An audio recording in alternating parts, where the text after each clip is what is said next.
You've probably heard about the discovery of mosquitoes in Iceland, a country which has no native members of those little pests. And although the reports are factual, I'm a little skeptical of the explanations regarding their arrival.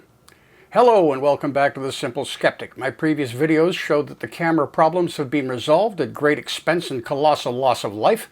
I seem to have figured out how to use my teleprompter, and I'm back in the saddle again. Thanks, Gene. This is the pesky little bastard in question, Culiceta annulata, which is distributed across northern Europe and Asia.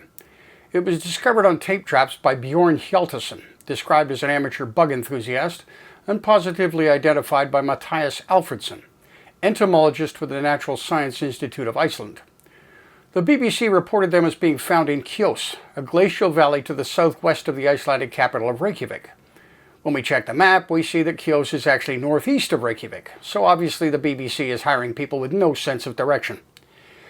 According to Carla Vieira, a scientist who studies mosquito-borne viruses at the QIMR Berghofer Medical Research Institute in Australia, which is about as far from Iceland as you can get, the recent mosquito sightings in Iceland are likely linked to the effects of climate change, in an email to Kelly Kasulis-Cho at the Washington Post.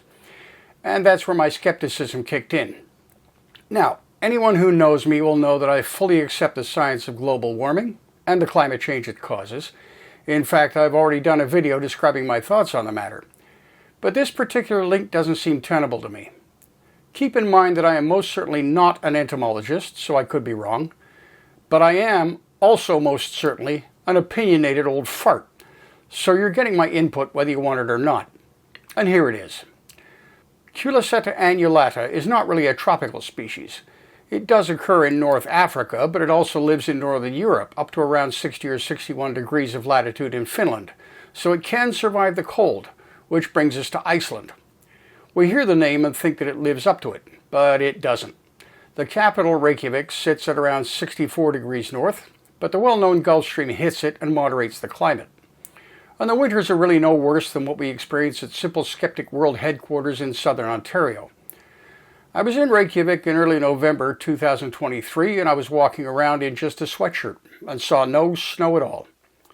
And let's take a look at the climate data, compared with Iqaluit, the capital of Nunavut, Canada, which is just about the exact same latitude, 63.7 degrees. As we can clearly see, average temperatures in Iqaluit are far colder than Reykjavik. I could also walk around Iqaluit in November wearing a sweatshirt, but it wouldn't be nearly as comfortable. Now let's look at another settlement in Nunavut, and also on the same latitude, Baker Lake, at 64.3 degrees, which is often being called the mosquito capital of the world.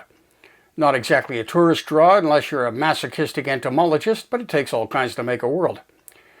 You can see that it's even colder than Iqaluit, and significantly colder than Reykjavik, yet mosquitoes seem to like it. So I find it unlikely that global warming could be responsible for this occurrence.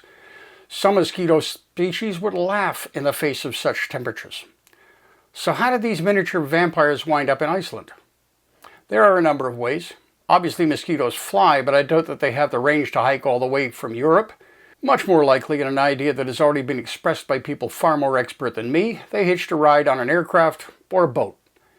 Given the fact that humans have been going back and forth from Europe to Iceland in boats and aircraft for a long time, I find it hard to believe that mosquitoes have not been accidentally transported there before, and yet they don't seem to have established themselves.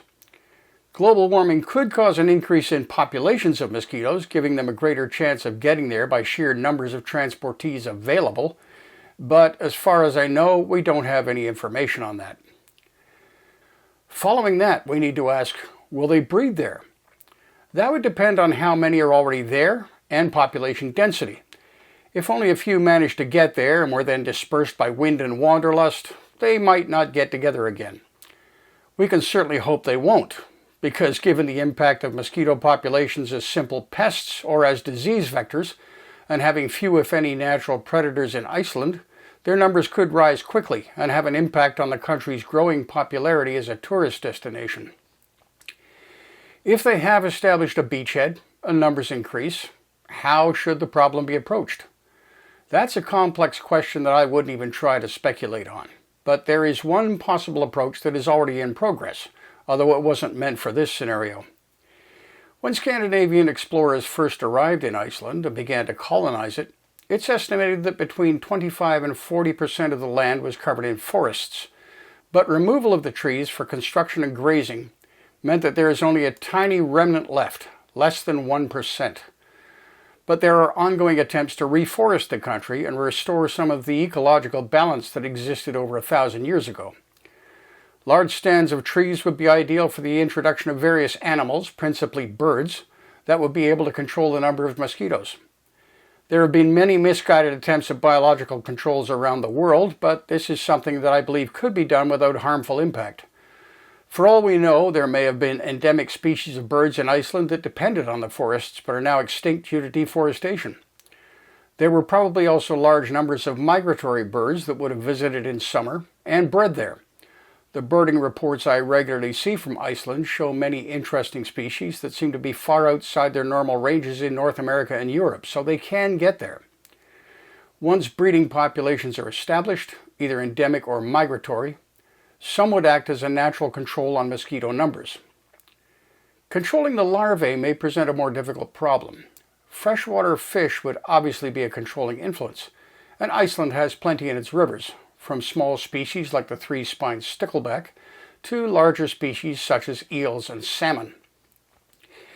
In North America, a major predator of mosquitoes are dragonflies, which, as aquatic larvae, eat mosquito larvae, and as adults, prey on adult mosquitoes. There are no native dragonflies in Iceland, so controlling the mosquito larvae in ponds with natural means would require introducing something which, unlike birds, has absolutely no precedent. I confess that I see no reason to not consider the idea, but qualified entomologists may have different thoughts on the matter. Now, what does this mean for the human Icelanders? Well, they may have to get used to the smell of insect repellent and how to resist the urge to scratch at little itchy bumps on their skin. But let's hope that this is an isolated case and that they can go about their lives as normal, without the inconvenience that the rest of us deal with for a few months in Canada.